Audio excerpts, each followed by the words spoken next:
everybody. We're back. My next guest is a terrific actress and received an Academy Award nomination for her performance in the film Boys Don't Cry. She can now be seen in the brand new movie Shattered Glass. Please welcome the lovely and talented Chloë Sevigny.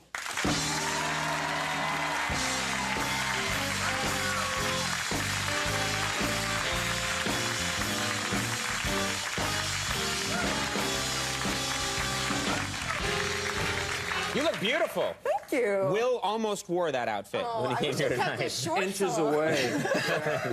Then he decided that wouldn't be cool. No, thanks for being here. Sure. You know, I understand we have something in common, which is my mom is a fanatic for good manners. And when I was a kid, she didn't care about anything else, but she was sort of a freak about manners. Your mom the same way? She would go to great lengths, yes, to really, drill it into your head. Yes, like when I was little, I would smack my lips when I ate, when I was eating, so she made me sit with a sign in front of my plate that said, "Don't smack your lips," until I stopped. That sounds like something out of, like, The Wall, you know? You don't get any, what is it? You don't get, how can you have your pudding if you don't eat your beef? That just sounds cruel and arbitrary. But then we'd also have fun with it. You know, I had a book, like The Muppets Do Manners. Oh, wow. Yeah. Okay, I didn't have that. My mom just had the cattle prod I just used on Will. To just, like, don't eat soup with your feet. Come on. Let's go. Now, do you bring that into adulthood? Are you yourself? I do. I mean, I think it's kind of, a blessing in a way, but it's also a curse because I had this boyfriend that I lived with for years, and I was always, like, his eating habits were really disgusting, and we'd get in fights sometimes in restaurants, and he'd often leave, and stick me with the bill, so that wasn't very nice. I'm glad that guy's out of your life. I think we all are. But, I mean, was he doing really bad stuff? I mean, was he... was he smearing his face with chili and going, or was he... He was a kind of extreme. I think he was doing it just to piss me off. Yeah. Right. Okay, so he was trying to push your buttons, which I think is wrong. Yeah. But now, do you kind of lay off a little bit because... I do. I try, yeah. Just let people live their lives. People do their thing however they want to do it, yeah. You live here in Manhattan? Whereabouts? I live on the east side. Okay. Yeah!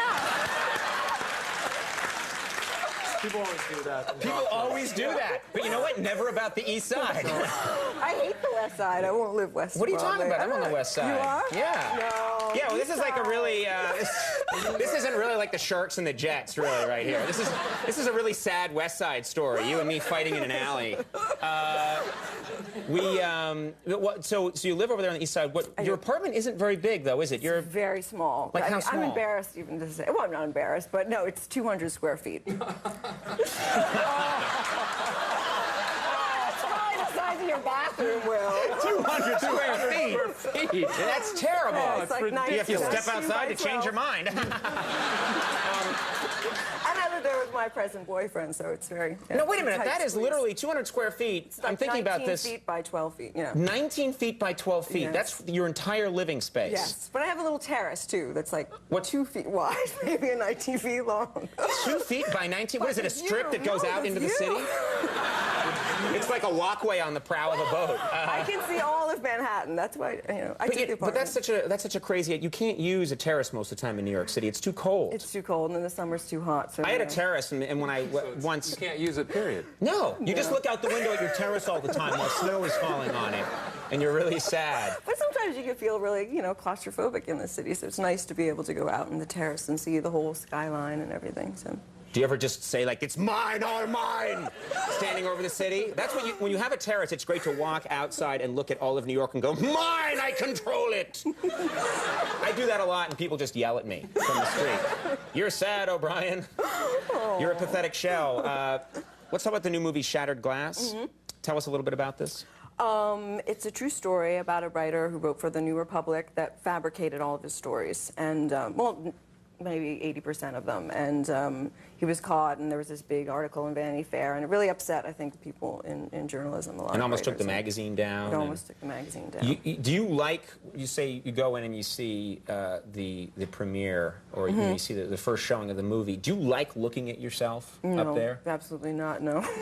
Why? Especially in this film, because it was all lit from above, and so before every take, the cinematographer would be like, lift your chin. So when I watch watch the movie, I'm here like acting like this with my chin in the air. and Why I can't they just move the light? Why are they telling what I would say. a beautiful actress to, like, our light's over here, so you have to be like that the whole movie and walking around? That just seems wrong. I know, it is wrong. It was unfair. And that's just to, they have the light, what is it, to keep the shadows away from? Keep the shadows from under your eyes. You know what someone told me to do for underneath your eyes, and I did it for a while? They said, put this ointment on it. And I was putting this ointment on it, and I didn't know because it was in an unmarked bottle. And this is for like 2 years here at the show. I know what it was. Preparation H. H. It was Preparation H. Yeah. Because it shrinks the tissues under your eyes. Yeah. And I was like, why didn't you tell me? And they said, because it's mostly for your ass, and we didn't want you to say, take this ass cream and smear it on your face, TV monkey, you know, so. Someone referred to you as a monkey earlier when you were talking. People always refer to me in derogatory, and I won't have it. We have a clip here from Shattered Glass. Anything we need to know? I think Peter Sarsgaard and I, we're journalists, and we're fighting over the fate of what will happen to one of our colleagues. Okay, let's take a look at this clip from Shattered Glass. Make sure you go all the way back because half of them ran when Mike was still here. That's what this is. Of course. I mean, what are you gonna do, Chuck? Pick us off one by one? Everybody that was loyal to Mike? Do you have a staff that belongs to you? Is that the kind of magazine you want to run? Caitlin, when this thing blows, there isn't going to be a magazine anymore. Now, if you want to make this about Mike, make it about Mike. I don't give a. You can resent me, you can hate me, but come Monday morning, we're all going to have to answer for what we let happen here. We're all going to have an. That's what it's like. That's the intensity we have in this work environment. That's me yelling at my coworkers. Shattered Glass is now playing in select cities. Chloë Sevigny, thank you very much for being here. Thank Very cool you. to have you here. We'll take a break when we come back. Sarah Vowell coming on the show.